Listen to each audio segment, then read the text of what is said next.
Welcome to the hidden corners where truth and terror collide. Discover a realm where the lines between the living and the supernatural blur as you embark on a journey to the paranormal and visit the mysterious hidden corners of your mind.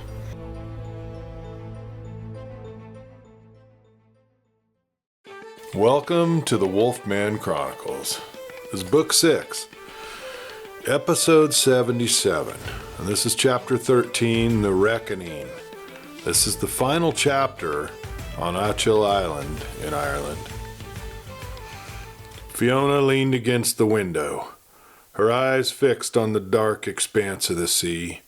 The night was quiet, save for the occasional creak of the boats swaying in their moorings, but her mind buzzed with anticipation. This shipment wasn't just another delivery of contraband. It was the culmination of years of calculated moves, manipulations, and sacrifice. Every decision she had made since Finn's death had led to this moment. This was her swan song, her final gamble, and she intended to win. The cargo contained more than just illicit goods. It was the key to her freedom. Inside the containers were items that would sell for millions of dollars on the black market. Rare artifacts, untraceable guns, and precious gems. A few select buyers had already lined up, their payments guaranteed to hit her offshore accounts the moment that the shipment was delivered. With this final payout, she could disappear completely, vanish from the shadowy world that she had built. No more bribes, no more looking over her shoulder for the Garda, no more worrying about loose ends like O'Malley or Malachi.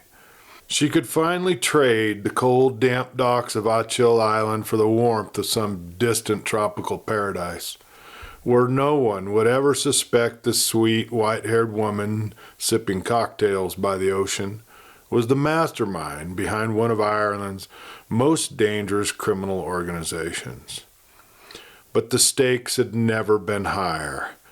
The Garda had been sniffing around more than ever, and the tension among her crew was palpable.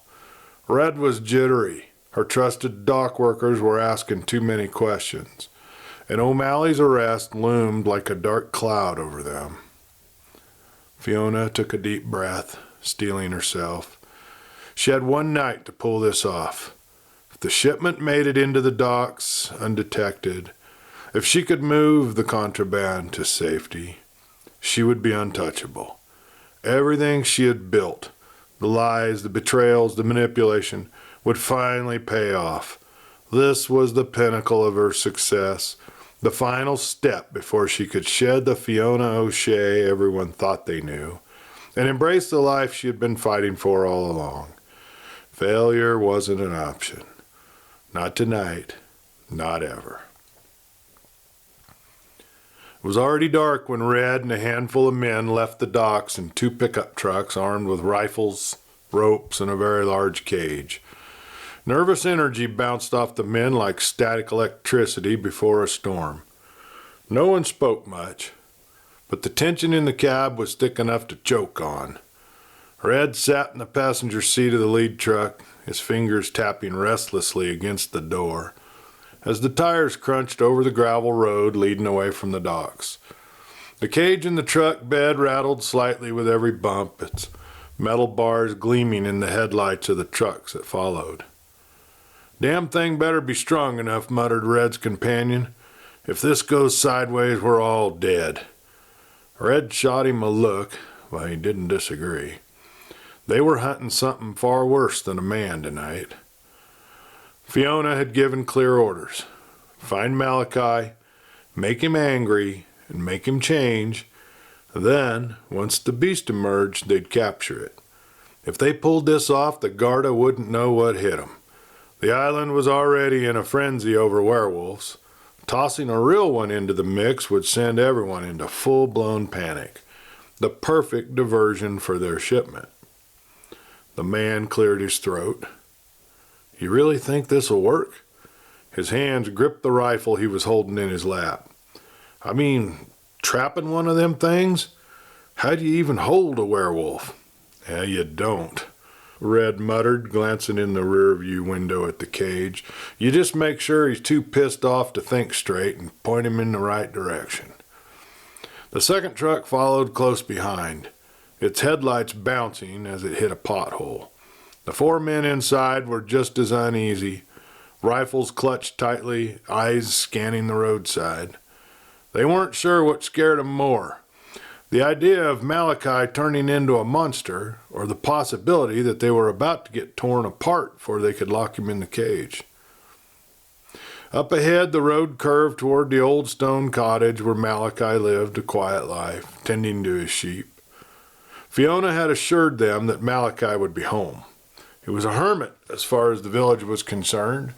He'd come into town occasionally for supplies and a few groceries, but other than that, he liked to keep to himself out here on the bluffs. He had no reason to be social. All right, Red said, his voice low and firm. Let's go catch ourselves a werewolf. Malachi and Jack quietly skirted the stacks of crates and shipping containers that littered the docks, careful not to be seen by the remaining dock workers. Fiona had a full crew tonight, anticipating the arrival of the ship that would be bringing the illegal contraband. Miguel was already in position near the forklift, crouched low behind the stack of wooden pallets. The puddle of spilled fuel glistened in the dim light, its strong fumes lingering in the air. One spark, and the entire area would light up like a bonfire, just the kind of distraction they needed to send the Garda swarming in. Malachi and Jack exchanged a glance before slipping deeper into the maze of containers, moving like shadows through the dimly lit docks. They could hear the murmur of voices up ahead. Fiona's crew, gathered near the water's edge, awaiting their shipment. And she's got a lot of men on the payroll, Jack whispered. She thinks it's her grand finale, Malachi muttered back. Her golden retirement plan. As they pressed forward, Malachi's pulse quickened. His muscles burned with the effort of keeping himself in check. But the plan depended on patience. If they revealed themselves too soon, they'd lose the upper hand. No, Fiona wanted werewolves. She was going to get them, but on their terms. Red and his men surrounded Malachi's cottage, rifles at the ready. Red banged loudly on the big wooden doors, but there was no answer. Malachi, Red yelled, I have a message for you from Fiona. Now Red was sure that would bring Malachi to the door, but there was no response from within. Red nodded his head towards one of the fellows who stood at the ready, rifle aimed, as Red attempted to kick the door in. The heavy wooden door shuddered under Red's boot, but it held firm. He scowled, stepping back and signaling one of his men forward to assist. Now, he ordered. The second kick cracked the frame, and on the third, the door finally gave away, swinging inwards with a groan. The men hesitated, rifles raised as they peered inside. The cottage was dark, eerily still, with only the faint flicker of embers glowing in the fireplace. Red took a cautious step inside, his boots creaking against the old floorboards. He frowned, signaling his men to spread out. Search the place, he muttered. He's got to be here somewhere. One of his men moved towards the back room, pushing the door open with the barrel of his rifle. Empty. The bed was unmade, the sheets were tangled in a heap. He checked under the bed, he checked in the closet. Another man checked the kitchen, opening cabinets, even peering under the small table. Nothing, he said, frustration creeping into his voice. Red ran a hand through his hair, glancing around. Something didn't sit right. Malachi had been here recently. The embers in the fireplace made that clear. But he was gone now. And that meant one of two things. He was either watching them from the shadows, waiting to strike, or he had known they were coming and had slipped away before they arrived. One of the men near the doorway stiffened. Red, he whispered. Look. Red turned, following the man's gaze to a coffee table in front of the fireplace. 3 mugs, half filled with dark coffee, sat on the table next to a hand-drawn map indicating various docks and locations around the island. A big red circle was drawn around the dock where Fiona had been hiding out. "Boys," he murmured, stepping backwards, "first of all, he's not alone. And secondly, I have a suspicion he's already down at the docks waiting for us."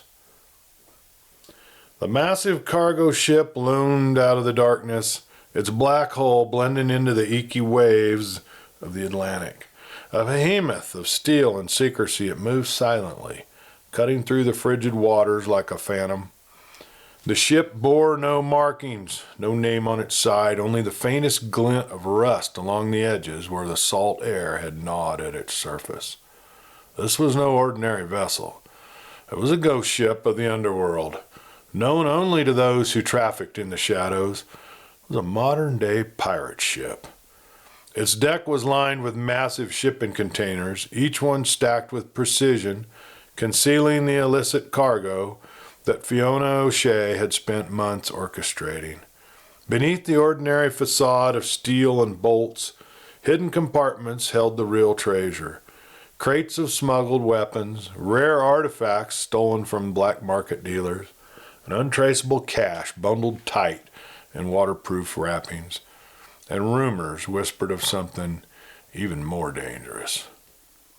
The crew moved like specters in their dark clothing, hardened men who spoke little, their faces weathered by years at sea and deals made in the dark.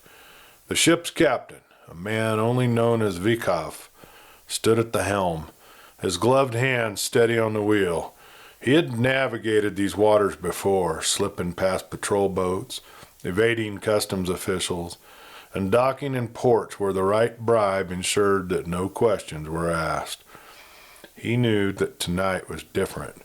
Fiona's people had warned him about increased Garda presence. He had planned accordingly, ensuring the ship would arrive under the cover of night with no lights, no radio signals, nothing to draw unwanted eyes. Now, as the vessel neared the dock, the creaking of the hull echoed across the still water. A single light flickered near the bow, a coded signal to the men waiting on shore. The ship slowed, massive ropes coiling like serpents as the crew prepared to dock. Fiona was waiting. She had staked everything on this shipment. One final job, one last transaction, and she could disappear forever. But in the shadows of the docks, unseen forces were already at play, and neither she nor Vikov had any idea of the chaos about to erupt. Jack's phone lit up with a message from Miguel. "In position whenever you're ready." Malachi clenched his fists, rolling his shoulders. Let's give this lady what she wants. Let them dock that boat first and start moving the shipments onto the docks. The last thing we want is for that ship to back out of here before we have proof of what Fiona is dealing in, Jack whispered. Malachi gave a low, rumbling growl of acknowledgement, his eyes, already showing a hint of that mysterious effervescent green color of the wolf, were locked onto the looming cargo ship as it drifted closer to the dock. From their vantage point, hidden behind the stacks of wooden crates, they had a perfect view of the operation unfolding before them. The ship groaned as thick ropes were tossed onto the dock, rough hands catching and securing them to rusted mooring posts. The dock workers, Fiona's men, moved with purpose, their figures darting in and out of the dim pools of light cast by the flickering overhead lamps. The tension was palpable, their movements hurried, wary of the ever-present threat of Garda patrols. Heavy metal latches clanked open as the first container was being unsealed. He could smell it now. Oil, steel, gunpowder, and something else. Something strange. Almost sickly sweet beneath the acrid mix of machinery and salt air. Fiona herself stood near the edge of the dock, hands tucked into the pockets of her coat, her wispy white hair catching the breeze. To anyone else, she was just an old woman overseeing a routine shipment. Jack's phone screen lit up again. Miguel had texted. "They're unloading. Are we ready?" Jack and Malachi exchanged a glance. Their hulking forms crouched low in the shadows. Malachi's lips curled into a sharp-toothed grin. He was ready to play the monster Fiona so desperately needed. It was not possible to hold back the wolf any longer. "Wait for my signal," Jack texted. And a few more smaller shipping crates were unloaded. And then one of the men hollered, "Go get that other forklift." Jack quickly texted Miguel, "Now." With that, Malachi let the shift take hold. Bones snapping and stretching, muscles thickening as the beast within him emerged. Jack followed suit, his own transformation rippling through his body like a force of nature. In moments, they were no longer men but predators, waiting for the perfect moment to strike. Miguel pulled out his lighter. With a flick, a small flame danced at the tip. He held it over the fuel for just a second longer than necessary, savoring the anticipation. Then he let it drop. The fire erupted instantly, a brilliant flash of orange and blue spreading across the ground. Shouts erupted from the dock workers as the flames licked at the tires of the forklift and quickly spread to the wooden crates parked nearby. Panic swept through the docks like a tidal wave, men scattering as alarms blazed into the night. And in that chaos, two monstrous figures stepped into the firelight. Jack and Malachi had arrived. The first scream cut through the night like a blade. It came from one of the dock workers, a man who had just cracked open a crate. Looking up, he saw the hulking form of Malachi, eyes burning that strange iridescent green, teeth bared in a wicked snarl. Panic spread like wildfire. Dock workers dropped what they were doing, scrambling for weapons, but their hands shook as they fumbled with rifles, their minds struggling to comprehend what they were seeing. Men on the ship shouted warnings in Russian and English, scrambling to pull the gangplank back up, but Jack was already moving. He leapt onto the nearest crate, his massive wolf form a blur of fur and sinew, and launched himself at the first man who raised a gun. A sickening crunch followed, and the man crumpled like a rag doll. Fiona's voice rang out over the chaos. "Shoot them! Kill them!" She was livid, her frail-looking frame trembling with rage as she pointed a shaking finger at the beast tearing through her men. Her empire, her perfect, well-oiled machine was unraveling before her eyes. Then came the fire. The forklift erupted into an inferno as Miguel's well-placed spark ignited the puddle beneath it. Flames roared to life, licking up the tires, spreading to the wooden pallets stacked beside it. Thick black smoke billowed into the night sky, casting the dock in a hellish glow. A wave of heat slammed into the workers, and those closest to the blaze stumbled back, coughing, their fear giving way to blind desperation. Some ran for the ship, trying to escape onto the vessel, but Jack and Malachi were faster. Jack lunged, claws slicing through the air, knocking two men to the ground before they could even make it to the gangplank. Malachi charged another group, sending bodies flying with the sheer force of his attack. Gunshots rang out, bullets sparked off metal containers, but in the chaos, the men couldn't aim properly. The wolves were too fast, too cunning. Fiona backed away, eyes darting wildly. She was calculating, looking for a way out. She'd fought too hard, built too much to let it all burn now. But as she turned to flee, Miguel stepped in front of her, gun drawn, a slow smile stretching across his face. "You going somewhere, Fiona?" he asked her, his voice almost amused over the roar of the fire. For the first time in her long, carefully orchestrated life, Fiona O'Shea had nowhere left to run. Fiona's breath came in sharp, furious gasps as she faced Miguel, her mind racing for a way out. Behind her, the dock had turned into a battlefield, her men either dead, dying, or running for their lives. The ship's crew was in a panic, trying to sever the lines and back the vessel away from the inferno consuming the dock. but it was too late. The fire spread fast, leaping from pallet to crate and licking up the rusted metal siding of a nearby warehouse. The air reeked of burning oil, wood, and the acrid scent of gunpowder. The sound of sirens wailed in the distance. Garda, fire department, maybe even the Coast Guard. Fiona's hands curled into fists. This wasn't how it was supposed to happen. Miguel cocked his head, watching her carefully. "You thought you could get away with it?" he said, his voice calm despite the carnage around him. "But you forgot one thing, Fiona." She said nothing, eyes darting for an opening, but there was none. Miguel grinned. Monsters don't like being caged. A deep guttural snarl erupted behind her.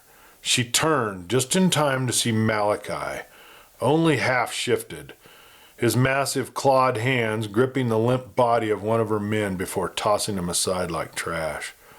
His golden eyes locked onto her, his muzzle curled back into something that was neither a smile nor a snarl.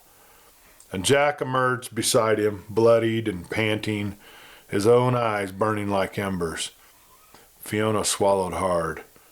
For the first time in her life, she felt something unfamiliar, true, unshakable fear. For a long, tense moment, Malachi held her gaze. The firelight danced in his inhuman eyes, illuminating the raw fury inside of him. His claws flexed, and Fiona braced herself, preparing for the end. Then, slowly, Malachi took a step back. His expression shifted, anger giving way to something colder. Miguel smiled. "You don't get to disappear, Fiona. Not this time.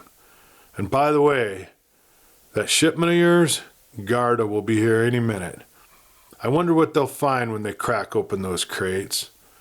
Fiona's heart pounded as she realized the full weight of what was happening. The ship, her last chance at escaping all this, was backing away from the dock, its crew abandoning her to the chaos. The roaring fire had spread too far, cutting off any path of retreat. And worst of all, the sirens were getting closer. For the first time in her life, Fiona O'Shea had lost, and there was nothing that she could do to stop it. Fiona struggled in Miguel's grip, but he held her firm, his fingers digging into her arms as the wail of sirens grew deafening. The blue and red lights cut through the thick smoke, illuminating the dock like a war zone. The fire crackled behind them, throwing embers into the air as Garda vans skidded to a stop, doors flying open. Officers poured out, weapons drawn, shouting orders over the chaos. "Hands where we can see 'em, down on the ground." The remaining dock workers and smugglers, those who hadn't fled or been torn apart in the carnage, threw their hands up, dropping whatever weapons they carried. Some attempted to bolt, but they were quickly tackled and shoved face first into the gravel, wrists bound behind their backs. Miguel stayed perfectly still as the Garda swarmed around him, Fiona struggling in his grasp. One of the officers, a tall, broad man with a sharp gaze, approached cautiously, his weapon trained on Miguel. "You!" the officer barked. "Let her go!" Miguel smirked, but obeyed, releasing Fiona with a rough shove forward. She stumbled, catching herself before another officer grabbed her, yanking her arms behind her back. "Fiona O'Shea," the officer announced, his voice thick with authority, "you're under arrest for conspiracy, smuggling, racketeering, and suspected murder. You have the right to remain silent." "Oh, save it," Fiona snapped, her usual composure shattered. She glared at Miguel, seething. "You have no idea what you've just done." Miguel grinned. I think I do." Another Garda officer, inspecting the carnage, turned toward his superior. "What the hell happened here?" he muttered, glancing at the blood-stained dock, the torn bodies, and the overturned crates. Some of them splintered open to reveal their illicit cargo. The officer scanned the destruction, his gaze darkening. "Who did this?" he demanded. Miguel simply shrugged. The officers narrowed his eyes, stepping closer. Don't play coy, lad. There's no way you took down this lot on your own. Miguel's smirk didn't falter. Out of the shadows, the wolves came hunting. The officer stared at him for a long moment, before glancing towards the edge of the dock, towards the darkness beyond the fire's glow. His frown deepened. There were no tracks leading away, no sign of anyone else.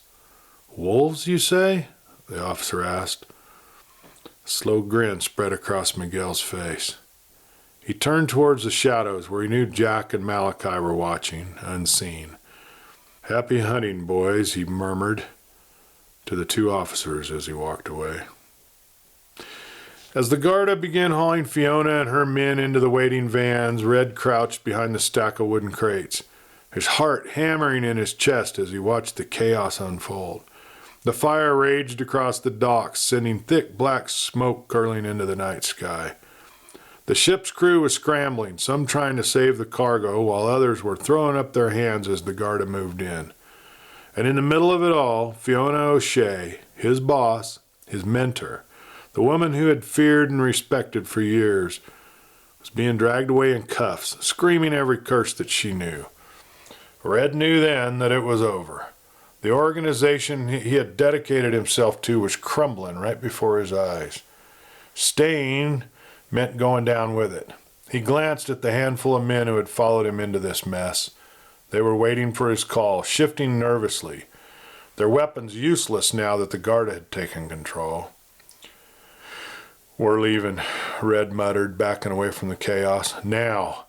He led them into the maze of alleyways behind the dock, slipping into the shadows like ghosts. He had been loyal to Fiona, but he wasn't about to get locked in a cell for her mistakes. He needed a new plan, a new way forward. And if the Garda were looking for answers, well, maybe he had some to trade. The trick was staying one step ahead. And as they disappeared into the night, Red knew one thing for certain. Fiona's reign was over, but the game wasn't. Not for him. The flames had been doused.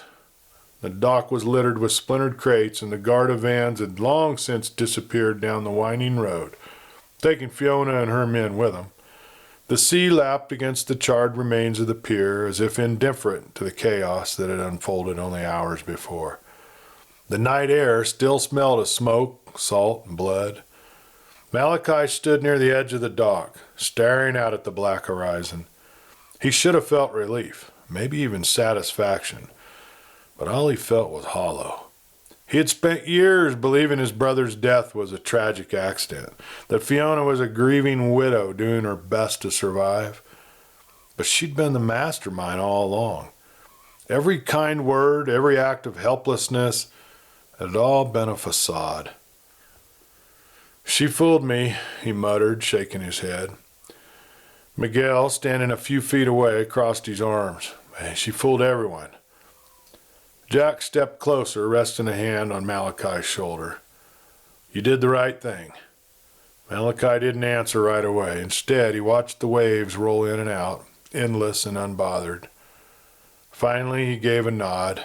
Aye, he said, I suppose I did. The drive back to Malachi's cottage was quiet, the weight of the night settling over them like a thick fog.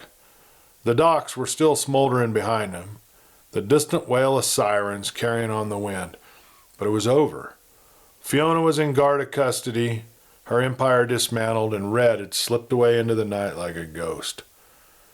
Malachi lingered in the doorway of his small stone cottage, arms crossed and his jaw tight. For the last several years, he'd believed Fiona was just his late brother's wife, a tough but honest woman who'd carried on after Finn's death. And now he knew the truth. She had played him all. The knowledge settled in his chest like a stone. Miguel clapped him on the shoulder. You good? Malachi let out a slow breath, nodding. Yeah. Just wrapping my head around it. He glanced at Jack. And you? Heading back to Alaska? Jack nodded. Yeah. Time to go home. We have a flight to catch in the morning. For a long moment, there was only silence between them, Then Malachi extended his hand. If you ever need anything, you know where to find me. Jack shook it firmly. Same goes for you. Miguel grinned. Don't go getting soft on us now. Malachi huffed a laugh, shaking his head. Go on, get on out of here now, for I shed a tear. Jack and Miguel smiled as they grabbed their bags and stepped outside. The night was calmer now, the storm of the past few days finally settling. As they walked towards the car, Jack glanced back one more time at Malachi standing in the doorway, his silhouette dark against the dim glow of the cottage. Then, without another word, they drove off, leaving Achill Island behind, at least for now. Thank you for listening to the final episode of Werewolves in Ireland, Book 6 of the Wolfman Chronicles. This has been a long journey for us. We've traveled through the US, Mexico, Germany, Russia, Norway and Finland, and now Ireland. So, what do you think, guys? Should we end it here, or should we take our favorite werewolf characters on another journey? You tell me. Are you ready for something different, or would you like our characters to explore someplace else? And if so, where? This is your chance to add to the narrative. So, tell me what you think. Tell me where you think they should go, or if they should take a little break. I look forward to hearing from you, and just write your comments in the comment section below, and give me an idea of what you think we should do with this story. I want to tell you all, we really appreciate all of you, and thank you for sticking with us through, 77 episodes of the Wolfman Chronicles, and Clay and I just want to thank you from the bottom of our hearts. And on this Valentine's weekend, we just want you to know how much we love and appreciate all of you. So thank you.